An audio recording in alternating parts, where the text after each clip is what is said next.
I'm rocking back and forth, I'm crying. I'm like, I was gonna get kicked out of school. I was gonna be sent to a rehab facility. Now I still have to go to school tomorrow, completely bald. And I mean shiny. I had my own phone that my parents didn't know about. I was watching porn. I was up on my phone all hours of the night and doing whatever I wanted to do because they didn't know about it.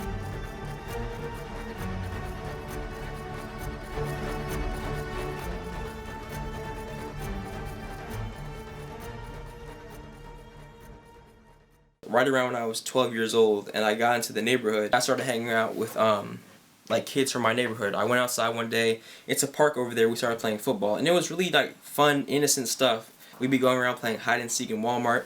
Just really fun, fun stuff. But then it changed. Probably, I want to say the second year of, or the second half of 8th grade year, because I got really obsessive and I was like, I always have to go outside every single day. If I didn't get outside, it was going to be a problem. I go outside, come back like anywhere from 20 minutes to 2 hours late. And that was just what it was every single day. But then it got even worse than that when probably the summer of that year, I started hanging around with one of those guys, and he was the heaviest smoker. He'd been smoking since he was like 5. So then I started smoking with him, and we'd be like smoking during the summertime, getting high, running around the city, doing all this crazy stuff. So that was kind of like the turning point, kind of. And then that fall came, the fall of 9th grade. So the summer's over, going into 9th grade, after having that type of a summer, I was still homeschooling. I hated homeschooling because I at that time, to be honest, I hated my mom and I hated my sister, so I didn't want to be around them all day, every day. Around that time, though, when everyone went to high school, everyone went to different high schools, and they all started smoking weed, meet up. It was actually that summer too. It started in the summertime, kind of. So then they're all smoking weed. I'm right with them. That's when I started like buying weed for myself. The way I paid for the weed was I'd steal from my parents and then go buy it, and I'd stash it outside, and that was what it was. My parents could kind of sense that something was off. They didn't know exactly what it was. Like, I'm their little kid. I'm their son. They like, of course he's not smoking weed. That was what they were thinking. January 1st, 2023, I got my phone. Now, I didn't have a phone like my parents knew. One of my friends from that time, he had an old phone, and it was completely busted because his mom had thrown it out the window. So he gave it to me. I got it fixed down the street at this phone repair place, and now I had my own phone that my parents didn't know about. So all the stuff that I romanticized, and I was like, oh my goodness, I can't wait till I get a phone for this. Now I had it, and there were no rains, so I could do whatever I wanted to do. I was watching porn. I was up on my phone all hours of the night, and doing whatever I wanted to do because they didn't know about it. I kept it secret, and they just did not know. Things are getting really bad now because the way I see it, I don't really need my parents anymore because I have my own phone. I don't need their phones. I don't have to really suck up to them to go outside because the only time I really want to go outside is to get weed, and when that happens, I can just run out the door for 10 minutes, come right back, and if they don't notice I was gone, then I'm green. The way I kind of made it right in my head was, oh, you're not gonna let me go to this place? Fine. Now I'm gonna take $20 from you now. My life was really crashing all around me, and I was just spiraling out of control. I didn't have any plan for school. I didn't have any plan for the future. All I was looking forward to was the next time I could go outside with some friends, was the next time I could get weed, was the next time I could watch porn, and that was really it. That's what drove my life. The end of July, my parents sat me down. They were like, Jalen, we're gonna give you a chance. And I was like, what are they talking about? They handed me a certificate, and it was a little graduation certificate for the homeschooling. I'm like, what does this mean? That was them telling me that I was going to go to a private Christian school full-time. I collapsed on the ground looking up to the sky. I was like, wow, like, I made it. Like, I did it. Like, my entire life's, like, purpose is accomplished. Like, I finally get to go to high school. My dad's like, there's more. He handed me a phone. It was my first phone. Now, not only am I going to school, they're also giving me a phone. So I'm like, yo, I'm winning right now. Everything I need, I have it now. I have a phone. I'm going to school. Done. Mission accomplished. So I was going to school, kind of popular, kind of. It was a really small school, so it's like popular amongst two, really. Every day, I get on the bus, go to school. day's over, come back home on the bus, make eye contact with the girl on the bus and be like, man, today was a good day. I was still smoking weed. Before I was homeschooling and I smoked weed the night before on a school night, I was like tired the next day and I could barely lift my head off the table. So that's what I was going through. That was what my mom was going through rather, because I would just be sleeping all day and she'd be trying to like talk to me about school stuff and I'd just be completely slumped. And then I realized, if I'm going to do school, then now that I'm here, I got to stop smoking weed the night before school because it's going to mess up my academics. So then I decided to not smoke weed before a school night. So I'm only smoking on Friday night and Saturday night, if at all. We're entering into the week of me getting saved. It was Sunday afternoon. This was the last time, or the second to last time, I got high. I went outside with two of my neighborhood friends and we had this new stuff. It was like an ointment. It made the blunt like extra. I don't even know what it did, but that was the highest I'd ever been. I was like my head was in the sky. But then I was just completely like done. My parents, they had a like a couples thing at my church. So then they went to that, and before they left, my dad looked at me and he was like, "Jalen, are you high?" The whole room stops. I'm like, "No, I'm tired." He was like, "Okay." Now I'm high, so I'm thinking like maybe I'm getting away with it, maybe I'm not, because you can't really read emotions that well. So then they go to their thing, and my mom tells me later on that was more because of them, because they knew I was high. So they had to take a night for themselves to like get a break. The next day I wake up, go to school. It's like usual. Tuesday do the same thing. Wednesday I do the same thing. Now it's Thursday. A guy who went to the same school, like who went to the school that I was going to, I was in the bathroom and he offered me this vape. It was like a weed vape, so it got you extra high. He said only take 3 hits of this because that's all you need for the day. I had never gotten high in school before. 1, because I never went to school, and 2, because that's stupid, because if an adult sees you, you're done. And my school was really, really, really strict about weed. If you were caught smoking, they'd either put you in counseling or you'd be expelled from the school, no questions asked. So it was a really high standard about that.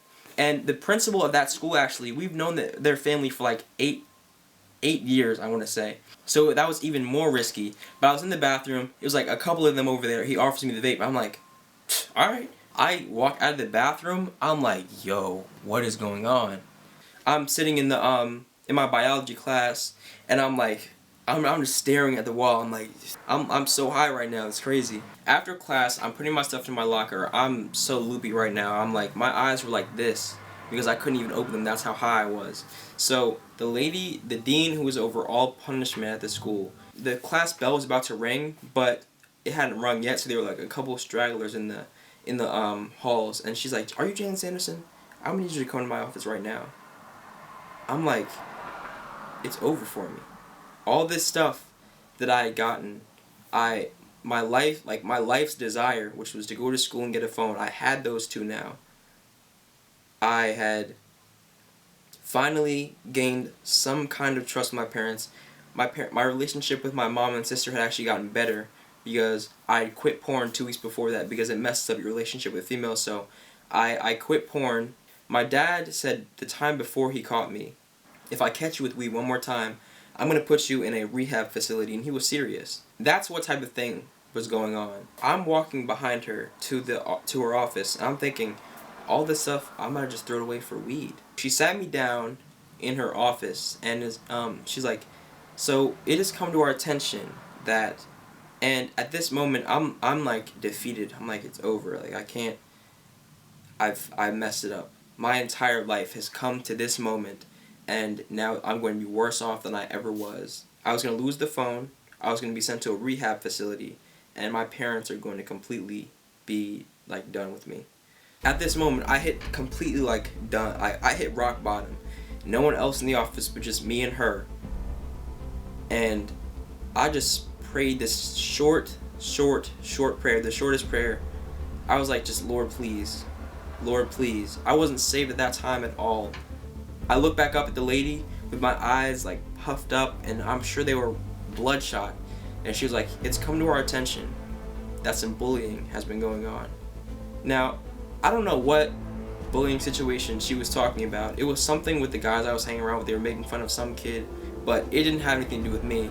It was just a warning because I was new. She wanted to make sure, like, I don't want you to get caught up with the wrong type of people. And so then she was like, I'm gonna give you a pass to go to gym class. All right, have a good day, and I don't want to see you in here again. I was like, okay. When I got out of her office, I felt like I was floating on clouds, and not because I was high.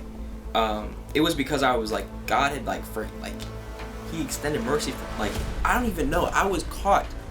I was literally done, sentenced pretty much already, and I'd gotten off. So walking down the hallway, I told myself I was never going to smoke weed ever again. Jalen, this is a video for you. It's weird talking to myself, but this is a video for you. Alright, so you know what happened today, and like, I know the emotions and stuff is gonna rub off, and I don't like think about it later on, but really, do not do that stuff. I'm gonna stop smoking like right now. It's not even like I don't feel addicted, but I know it's probably gonna feel that way.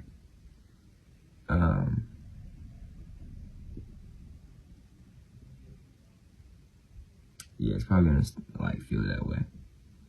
Like probably in like a few days or something.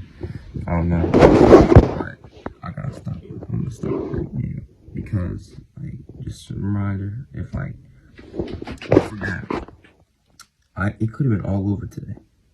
And like before I think about anything like being like, it could be like being cool or something, like being thorough or something, like fitting in or something. That they aren't gonna be with me in that office. It was me alone in that office with that leak. I actually had weed stashed at the house that day, and I was like, nah, it's going right now. So I called one of my old friends, and I was like, dude, I have weed outside. I'm leaving it on the sidewalk.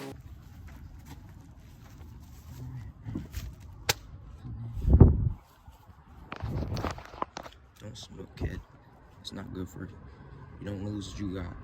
Now, fast forwarding a day, it's Saturday. I took my younger sister to the track up the street, and getting back home, I just stopped outside the door, and I thought to myself, like, I'm only holding back one thing from my parents right now. I was always hiding something and always being deceitful about something, whether it was the DVD player. I used to have a Kindle that they didn't want me to have, and I used to be watching porn on that and stuff. And it could be like candy, it could be stolen money, it could be weed, yeah. So I always had something hidden, but then I realized I'd given up weed. I had stopped watching porn 3 weeks before that because I saw a TikTok that said watching porn messes up your relationship with girls, and I'd always prided myself with having like good communication with girls, always being like the guy who could talk to girls and just be friends with them, right? But in that year, I completely lost it. I was like, I'm done. Like, what in the world? I lost every single bit of my game over like just watching porn. So I stopped watching porn like 3 weeks before that. In that time, my relationship with my mother and sister got like worlds better. It doesn't even make sense. But yeah, so I had stopped watching porn. I had stopped smoking weed, and now the only thing that I was holding back from my parents was the phone. So then I remember just getting up to my room and being like, I'm gonna give up the phone. Like, it's not that deep. But then when it really sunk in, I was like, I'm gonna give up the phone. It's not even that deep. And then when I actually said that to myself and I meant it, it was like something I've never at that very moment, I was just filled with the Holy Spirit. I broke down. I started crying right over there, actually, on the floor. I was just like rolling back and forth, being like, are you serious right now? Because I'd been so terrible. I'd always been notorious Jalen. The whole family knew. I was just a wicked, corrupt, like, and I was like, is it really ending right now? Like, how bad it was, and then how God just stepped in and just like said, listen, it's okay. I got you, right? And just give up like the little thing that you have so that now you can be saved.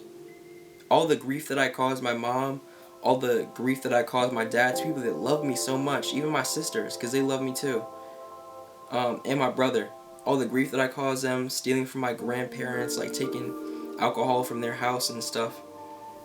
And now I was like, I'm done. Like, it's really finished. And God was just like, it's okay. It's just come to me now, right?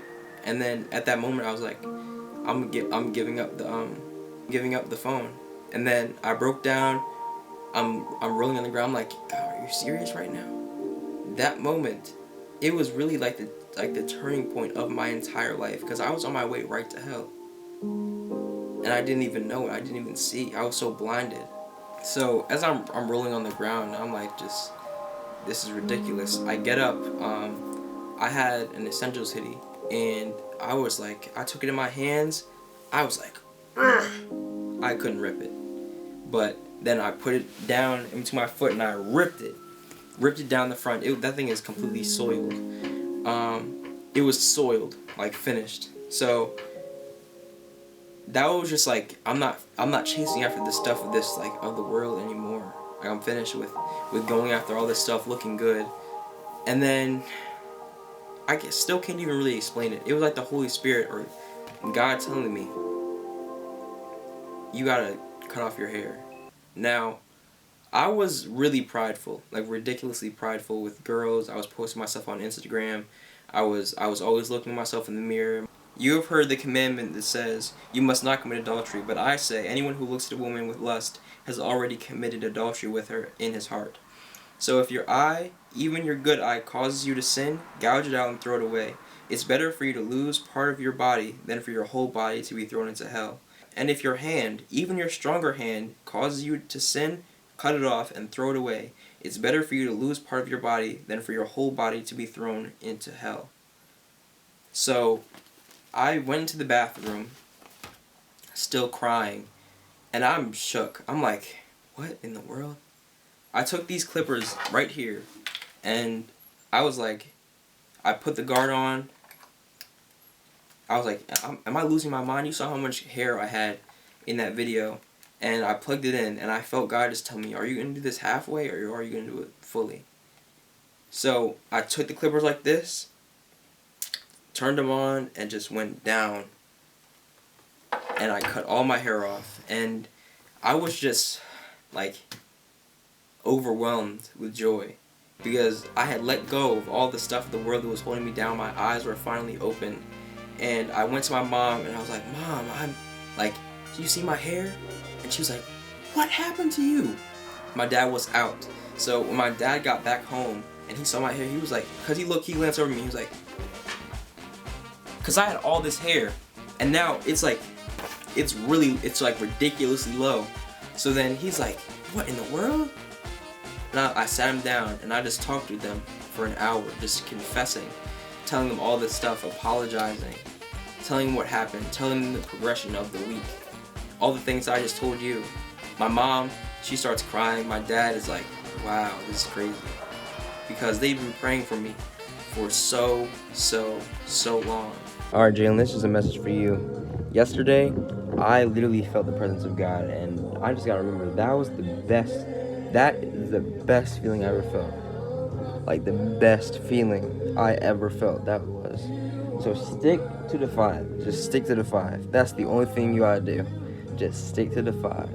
Because remember, I get tempted to do other stuff, but none of it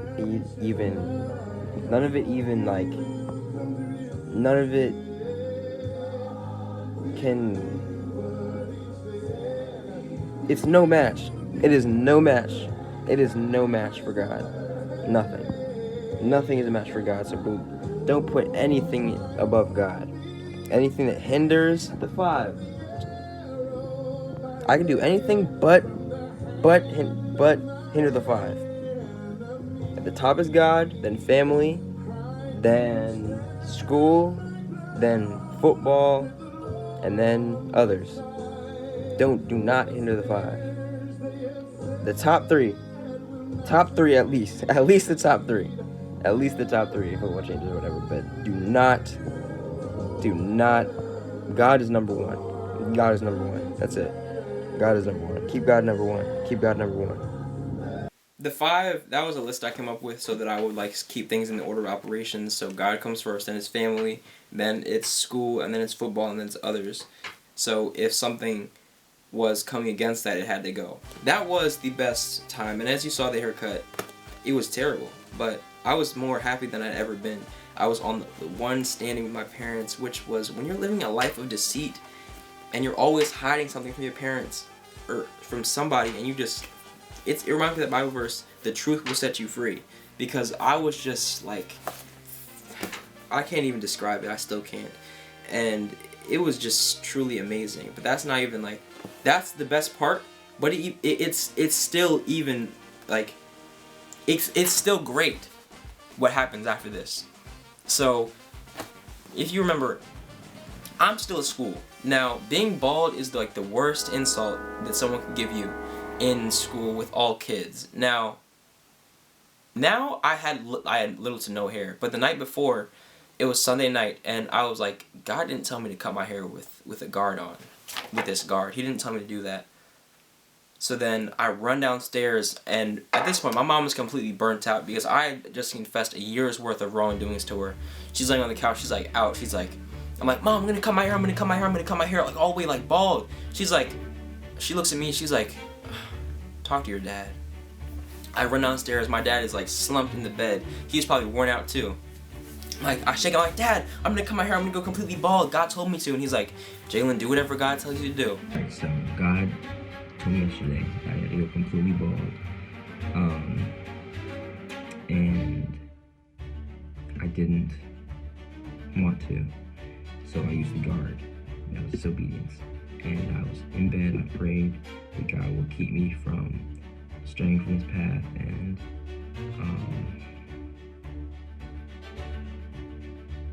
God clearly just told me to go completely bald.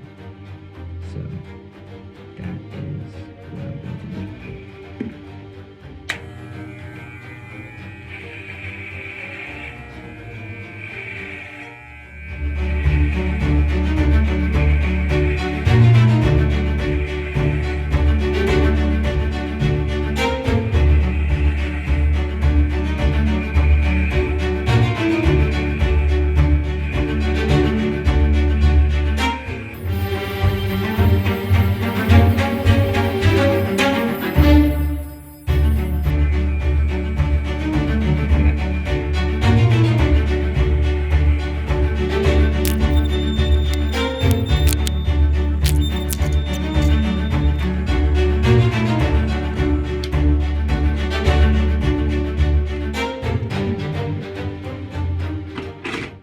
Now I still have to go to school tomorrow.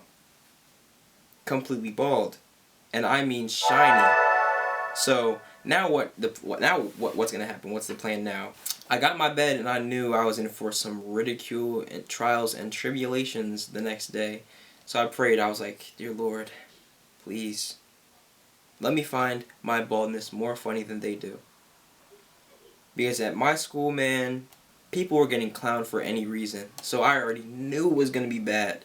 So I just prayed, Lord, let me find it more funny than they do. I got in my bed, I looked in the mirror, and it reminded me of that anime character Saitama from One Punch Man. So then I started cracking up. I was like, it's going to be alright. So the next day, I got to school, I have a hat on. I take it off immediately. I'm like, I'm not pulling any punches. There's no point in trying to dodge around the subject. And people was like, yo, it was like crazy. People couldn't believe their minds. You'd have people walking past the classroom I was in, stop at the door, glance through the glass, stop, put their face up to the door and be like, and some of the jokes I remember, they used to crack me up. It was funny stuff, like a Lego without the hair piece, Mr. Potato without the hat. I don't even know. It was so good. But entire classrooms, including teachers, would just melt into hysterical laughter at all the ball jokes and stuff. We had a skeleton in my biology classroom. It was just so funny. It was just so funny. It really brought everybody joy, and it brought me the most joy, because now, you know how when you're in public and you're worried about how people are looking at you? I didn't care. So now, I did not care about how anyone thought, because I was just worried about what God thought, and I'm finally on one accord with God. So my confidence was through the roof, because now I have all the chips on the table and people still like me. That time I still remember it. I kind of took over the school, because it was like I was alright before, but now that, like, because you have so much joy, that when the joy of the Lord is inside of you and you're just like going around, you're just so happy, you're just so fulfilled, people want to be around that. Everyone wants a piece of that. now I'm seeing all this spiritual stuff. I'm seeing God like connecting all the dots with like Bible verses, and my mind is opening. I'm like, that's what that is. That's what that meant. Now I was kind of, when you think about it, scared into it, but I wouldn't have it any other way, to be honest. My entire life changed, like ridiculous. It was a crazy change, and I wouldn't have it. It was just amazing. So a message to anyone watching this video is just all that stuff of the world, the girls, the drugs, the popularity, all of it means absolutely nothing, because none of that's going to be there when you go to judgment before God. And one thing about getting saved is I didn't do anything at all, right? I only did one thing. I only accepted Jesus into my heart. That was it. It'll be the exact same for you. All you have to do is accept Jesus into your heart, and He will do the rest. Now, I'm not saying you have to go bald, but that's what I had to do. You might have to cut off some things as well, but I can guarantee you this, it is definitely worth it.